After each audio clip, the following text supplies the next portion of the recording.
Mesdames, Messieurs, le respect n'est pas une faiblesse, mais plutôt le fruit et la preuve d'une bonne éducation. Vous faites bien de choisir Sota FM pour vous informer. Voici les titres de ce journal. Le monde entier a célébré hier, mercredi 2 septembre 2024, la journée internationale de la non-violence. Que comprend de la non-violence?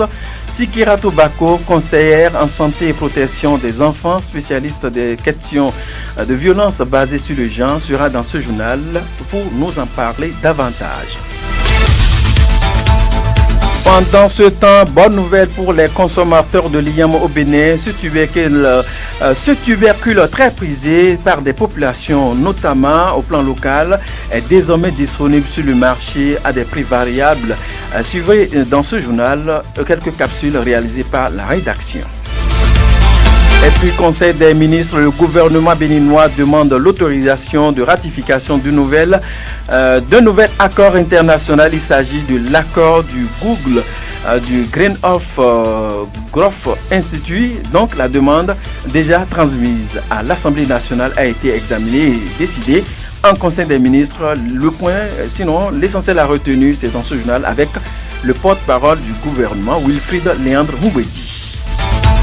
À suivre également dans les minutes qui vont suivre la page sport, sans oublier les actualités hors de nos frontières. C'est là pour le sommaire. Mesdames, Messieurs, merci de nous préférer une fois de plus pour vous informer.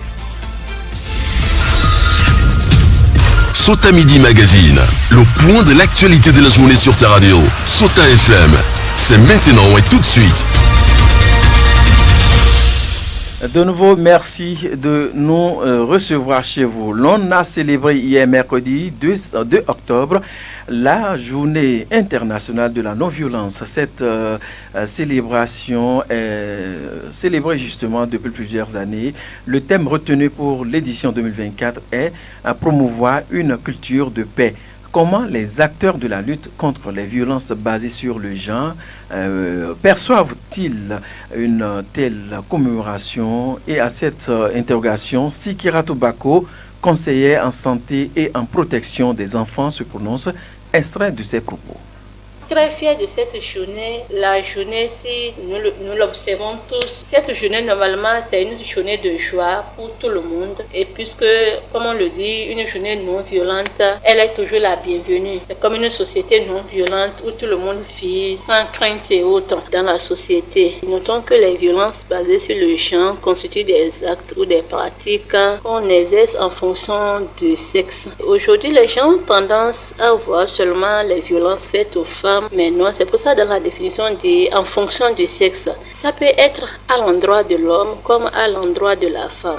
Tu sais, nous avons plusieurs types de violences. Par exemple, nous avons les violences physiques, les violences psychologiques, et nous avons les violences sexuelles, les violences économiques. Et il y a un dernier type de violence qui a été introduit ces dernières années, qui est la violence patrimoniale. Ce type de violence, c'est pour permettre aux femmes de jouir de certains droits, par exemple le droit à la terre, puisqu'il y a dans certaines familles, les femmes n'ont pas accès à la terre. Et du coup, ça constitue une violence. Voilà pourquoi elle a été introduite, afin qu'on puisse réduire ce type de violence ou qu'on puisse voir dans quelle mesure finir avec ce type de violence dans ces différents milieux ou dans certaines coutumes.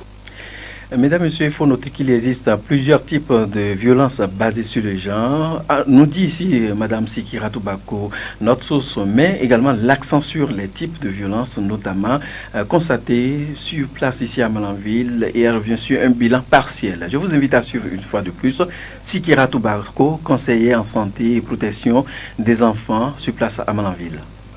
Selon les études, on peut dire que les 3 types de VBG sont fréquents dans la commune. Et quand nous parlons des violences physiques, des violences économiques, les violences sexuelles, les 3 types sont fréquents et sont remarqués dans la commune de Malanville. Et par exemple, si nous prenons le cas de violence sexuelle, à ce niveau, nous avons les viols, les mariages précoces, les agressions sexuelles que nous remarquons toujours. Mais disons que la lutte contre ce type de violence est faite par différentes ONG. Et du coup, notons dans la commune de Malanville que ces types de violences sont remarqués et malgré les efforts fournis par les différentes ONG. Et nous continuons toujours par assister aux violences physiques au niveau des ménages. Ça peut être sur la femme ou sur l'homme, même si les violences faites aux hommes ne sont pas dénoncées compte tenu de certaines réalités ou parce que l'homme ne veut pas perdre sa position d'homme, il ne veut pas montrer qu'on le violente à la maison. Mais la majorité des cas, c'est les femmes. Si nous prenons par exemple les cas de violence sexuelle, c'est les cas de mariage d'enfants, les cas de viol, les grossesses précoces. À ce niveau aussi, nous avons remarqué, nous ne pouvons pas dire que c'est fini, mais la lutte continue toujours et je pense que ça va aller. Oui, on pense que ça va aller. Donc, il existe plusieurs mécanismes de plainte pour les cas de violence basés sur le genre. Renchérie, la spécialiste, elle revient tout de même que en santé et en protection, justement, elle n'a pas manqué de prodiguer quelques conseils pratiques, notamment à ces personnes et aux foyers qui subissent ces VBG. Extrait de ses propos. Concernant le mécanisme de plainte, d'abord, il faut aller au commissariat le plus proche pour dénoncer. Quand vous êtes au centre-ville, il y a le centre de promotion sociale qui est aussi appelé la nouvelle dénomination, le guichet unique de protection sociale. Il faut se plaindre au niveau des différentes ONG intervenant dans le domaine. Aujourd'hui, les cas de mariage précoce ne sont plus traités au niveau des tribunaux. Le cas des mariages précoces, le cas des viols sont traités à la criette. C'est des cas spécifiques et donc il faut se méfier. Cette journée permet à tous les acteurs intervenant dans la lutte contre les violences de sensibiliser la population, la communauté sur la non-violence et sur comment éduquer sans violence. Cette journée de la non-violence appelle tous les acteurs intervenants de sensibiliser la communauté, surtout sur l'action non-violente. Nous devons arriver à là, puisque si nous arrivons à l'action non-violente, si toute la communauté connaît les voies et moyens pour éviter les violences, nous n'allons plus courir derrière des tierces personnes sur les violences qu'ils font. À l'occasion de cette journée, nous demandons à tous, que ce soit hommes, femmes, enfants, de cultiver l'esprit de non-violence, de cultiver l'amour de soi. C'est ça qui va nous amener à aimer l'autre, à ne pas la violenter. Aussi, de respecter le droit de chaque personne, surtout la communication. De cette actualité, on reste dans cette même tendance. La cohésion sociale et le vivre ensemble préoccupent le gouvernement et ses partenaires techniques et financiers. Dans cette édition, nous nous intéressons au rôle des jeunes et femmes dans le maintien de la paix et de la cohésion sociale dans nos communautés. Plusieurs acteurs se sont prononcés dans ce reportage signé Pierre Tapova.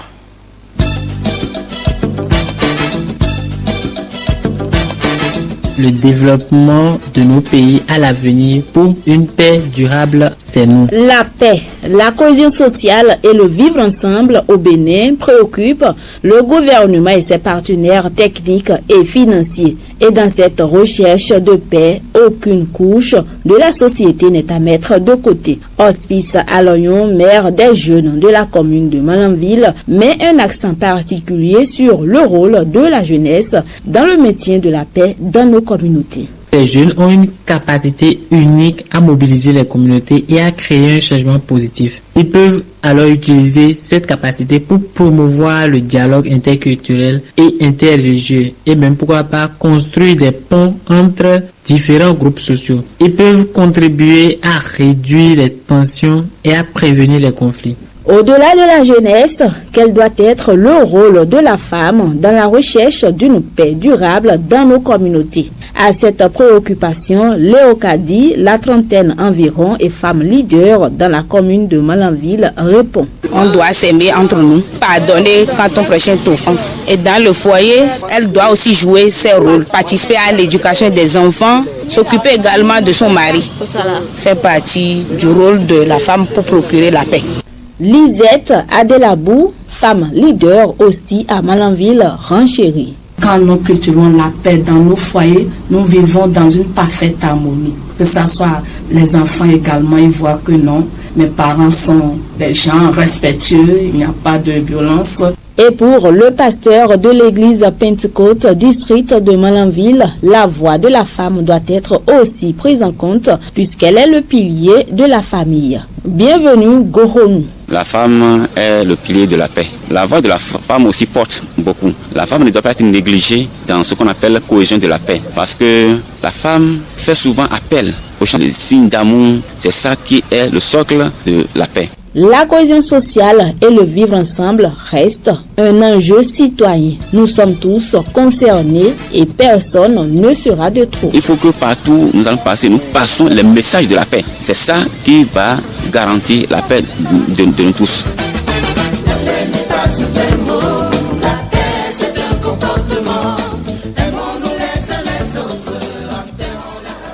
De cette actualité relative à la paix, à la non-violence, mesdames et messieurs, nous parlons toujours, cette fois-ci, nous sommes au plan local. Bonne nouvelle pour les consommateurs de l'igname au Bénin. Ce tubercule très prisé des populations de Malanville et ses environs est déjà disponible sur le marché. C'est du moins le constat à faire sur place ici à Malanville, notamment au marché international par une équipe de nos reporters. D'où vient cette igname, justement? Je vous invite à suivre ici un revendeur qui s'est confié au reporter Idrissou Aruna, c'est son nom, il est importateur. Ça vient de Parakou, dans les localités de Parakou vers Chaourou, environ là-bas. Dans la commune de Chaourou, c'est de là que ça vient.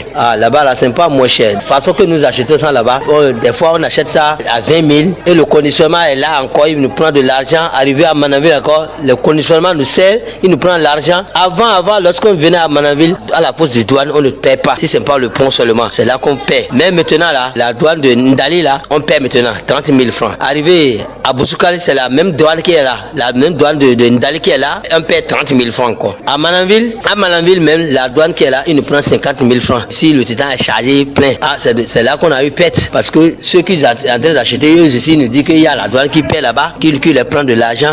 Mais on ne sait pas, nous, je ne peux pas dire que j'ai vu ça. Le marché passé là, on a vendu ça à 25 000 francs. On a fait, ils ont dit qu'il y a l'Ignami, qu'il ne peut pas acheter ça, que ça dépasse comme ça. Mais maintenant là, on n'a pas conclu le prix d'abord. On a descendu d'abord. S'ils sont arrivés, c'est là qu'on va faire le prix. Maintenant, ce marché-là, parce que les gemmes sont finis sur nous. Maintenant, les gemmes sont finis. Ce marché-là, s'ils sont arrivés, nous, parce qu'on a augmenté l'argent avant de trouver le prix qu'on a amené là. Si on n'a pas augmenté le prix, on ne peut pas trouver. Maintenant, on est arrivé ici. Nous aussi, on va aller augmenter le prix. S'ils disent qu'ils ne sont pas d'accord, nous, on ne peut pas les vendre ça. Oui, il y a Morocco, il y a l'arbocor. C'est ça qu'on amène ça ici. Chokourou là, c'est l'arbocor là. C'est ça qu'on appelle Kunambariba. C'est un dendi. Cette année, l'arbocor là n'est pas bien donné. Pour trouver un sac, c'est difficile. Le commerce de l'igname n'est pas sans difficulté ni conséquences. Idrissou Aruna, importateur du tubercule, parle de ses rapports d'affaires avec d'autres acteurs de la chaîne. On l'écoute. Ça manque de plus. Oui, ça manque de plus. C'est l'arbre là. Tout marché maintenant, si tu ne vends pas crédit, tu ne peux pas vendre. C'est à crédit. Et aussi, ils vendent à ceux qui sont au Niger, crédit aussi. Si les bagages ne pas atteindre à la destination, ils n'envoient pas l'argent. Et aussi, le peu d'argent qu'ils ont, ils nous donnent pour retourner nous. Le marché qui vient, si on arrive, ils nous donnent notre argent qui reste. Mesdames, Messieurs, cette session de l'information se poursuit, mais nous marquons une courte pause. Sota Info Midi, le point de l'actualité sur ta radio.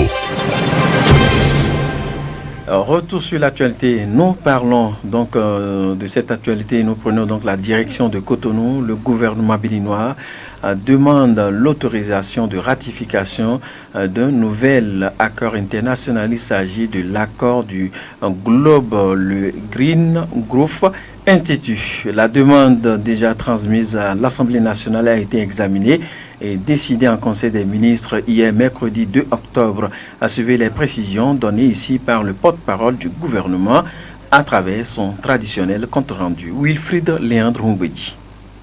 Transmission à l'Assemblée nationale pour autorisation de ratification de l'accord d'établissement du Global Green Growth Institute, GGGI. Le GGGI est nanti du statut d'organisation internationale intergouvernementale depuis octobre 2012 et travaille avec de nombreux pays à travers le monde pour promouvoir la croissance économique durable. Il en est de même s'agissant de la lutte contre le changement climatique. Cette institution fournit également des conseils techniques en mobilisant des financements et en facilitant le partage de connaissances et de bonnes pratiques. L'adhésion de notre pays à son accord d'établissement lui permettra de se faire accompagner en vue notamment du développement du cadre réglementaire et institutionnel pour faciliter la monétisation des actifs nationaux liés au carbone.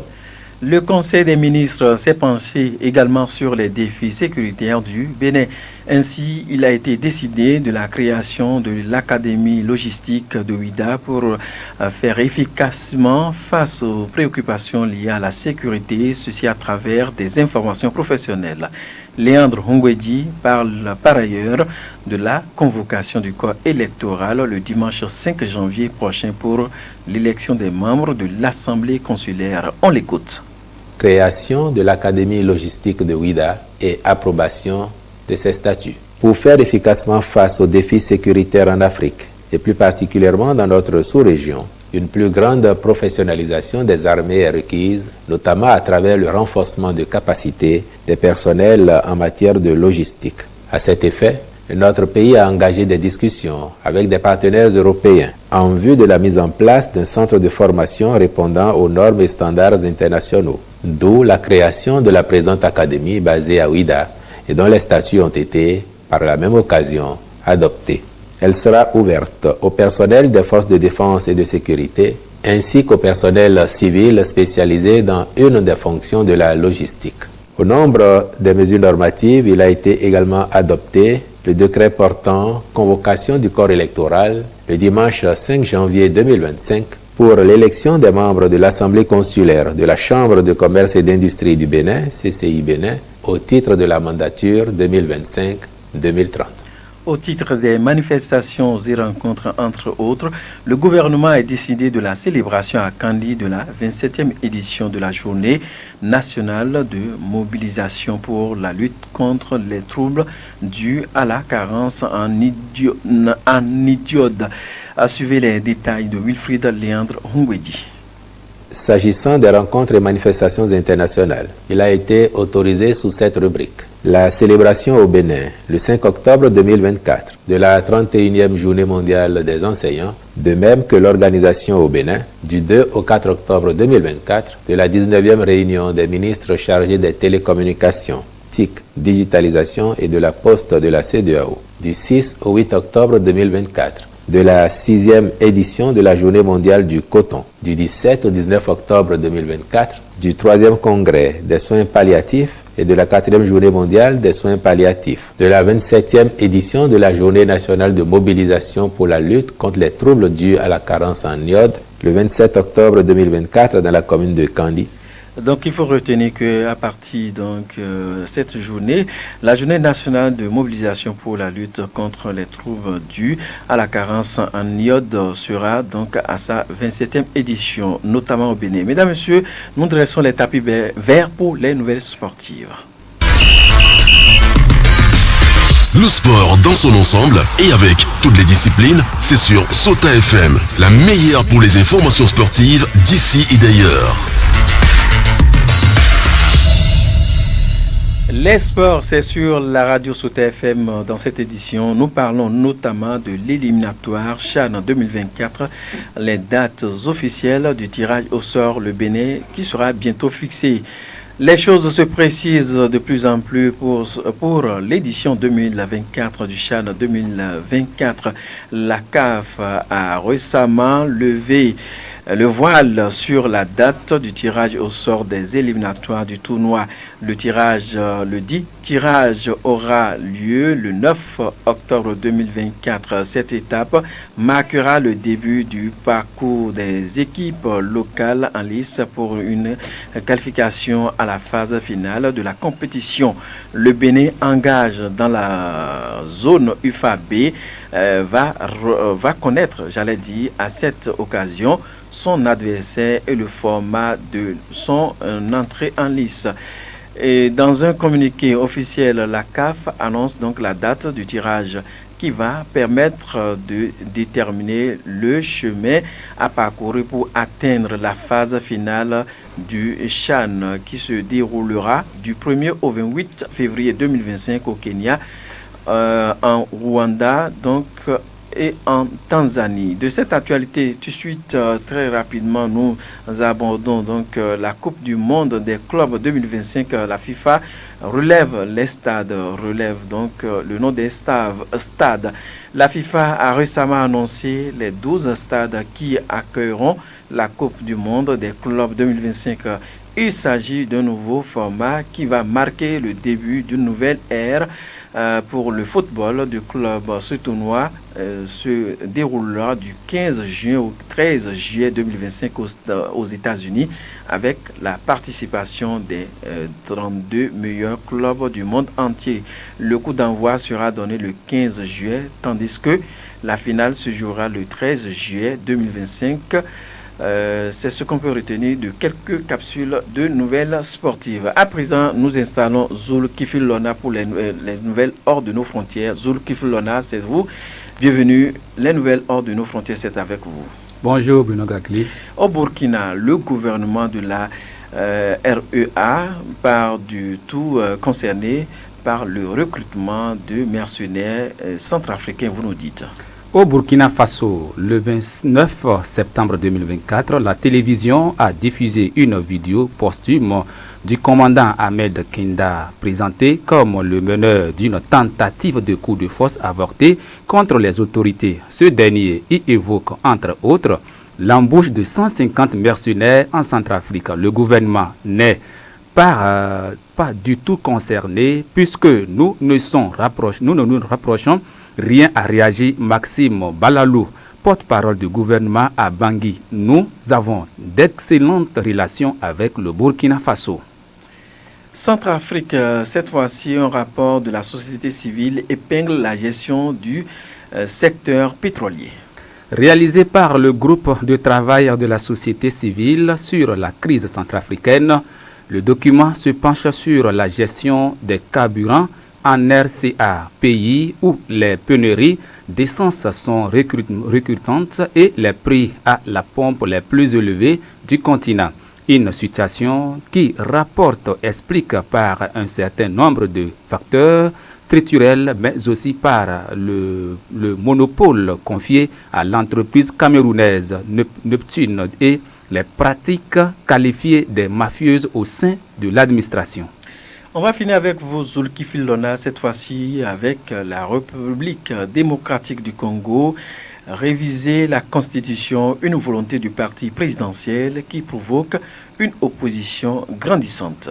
Pour finir, en République démocratique du Congo, RDC, le secrétaire général de l'Union pour la démocratie et le progrès social, Augustin Kabouya, persiste dans la volonté du parti présidentiel et réviser la Constitution. Malgré une opposition grandissante de la société civile et des opposants politiques, il annonce le lancement prochain d'une campagne pour atteindre cet objectif. Bruno Gakli. Merci à vous, Zulkifil Lona. C'est avec vous que nous bouclons cette session de l'information. Mesdames, Messieurs, merci de l'avoir suivi. Collaboration technique, justement aux manettes, on a Aboubakar Doko. À l'édition Suleiman en direct pour la présentation. Bruno Gakli, c'est mon nom. Merci de l'avoir suivi. Prenez la vie du bon côté. Portez-vous bien.